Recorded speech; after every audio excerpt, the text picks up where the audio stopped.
இந்து மொழி, அந்த மொழியில் எதுவுமே இல்லை.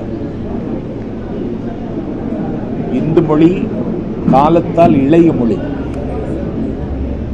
தமிழில் இருப்பது போன்ற செவ்விலக்கியங்கள் எதுவும் இந்தி மொழியில் கிடையாது. துளசிதாசர் ராமாயணம் எழுதுவதற்கு முன்னால் இந்தி மொழியில் ஒரு குப்பை கூட கிடையாது. ஆனால் ஒரு ஆதிக்க வெறிபிடித்த கூட்டம்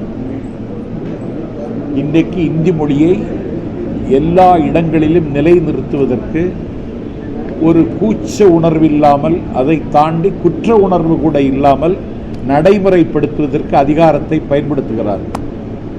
அதற்கு பல மாநிலங்கள் பலியாகி இருக்கின்றன.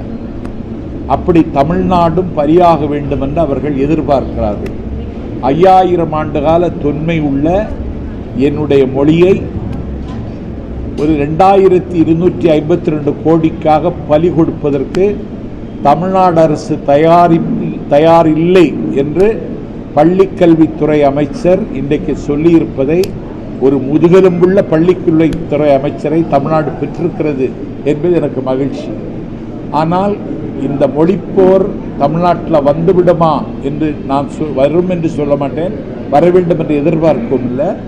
ஆனால் மீண்டும் ஒரு 38, மீண்டும் ஒரு 65 உருவாக்காமல் பாதுகாத்து கொள்ள வேண்டிய கடமை ஒன்றிய அரசுக்கு இருக்கிறது. இந்தி பேசாத மக்கள் விரும்புகிறவரை இந்தியை கொண்டு வர மாட்டோம் என்ற நேரு தந்த உறுதிமொழி இன்னும் கல்வெட்டாக இருக்கிறது. நேருவையே காயப்படுத்துகிற இந்த நீசர்கள் நேரு சொன்னதையா பின்பற்றப் போகிறார்கள்? பின்பற்ற மாட்டார்கள். ஆகவே இதை எந்த விலை கொடுத்தும் எதிர்கொள்வதற்கு தமிழ்நாடு அரசும் தமிழ்நாட்டு மக்களும் அணியமாவார்கள். அந்த அணியமாகிற அந்த போரில் இந்த ஆதிக்கத்தை நிலைநிறுத்த விரும்புகிறவர்கள் சாம்பலாகி போயிடுவார்கள் என்று மயிலாடுதுறையில் எச்சரிக்கிறேன்.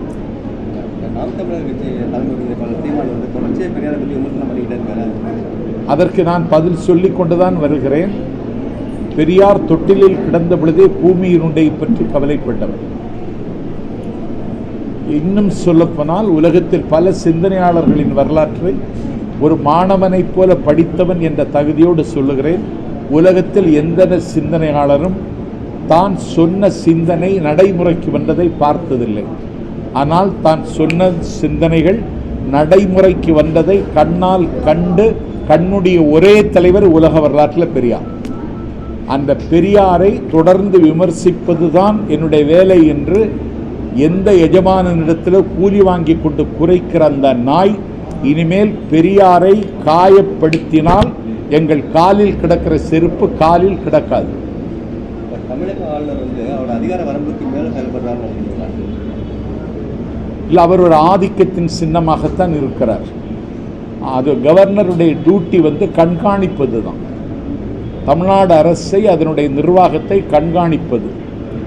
அதையும் தாண்டி சொன்னால் இந்த அரசாங்கத்தை ஆற்றுப்படுத்துவது, கைடு, அதைத்தான் செய்யணும். ஆனால் அவர் சனாதன கூலி மாதிரி நடந்து கொள்கிறார் ஆளுநர். இவ்வளவு கேவலமான, இவ்வளவு மட்டமான, இவ்வளவு மலிவான, இவ்வளவு இழிவான, இவ்வளவு ஈனத்தனமான ஆளுநரை இந்தியா இதுவரைக்கும் பார்த்ததில்லை. அந்த ஈனத்தனமான காரியத்தை நாட்டு மக்களுடைய வரிப்பணத்தில் மஞ்சள் குளிக்கிற ரவி செய்கிறார். ரவிக்கும் ஒரு முடிவுரை எழுதுகிற நாள் வரும்.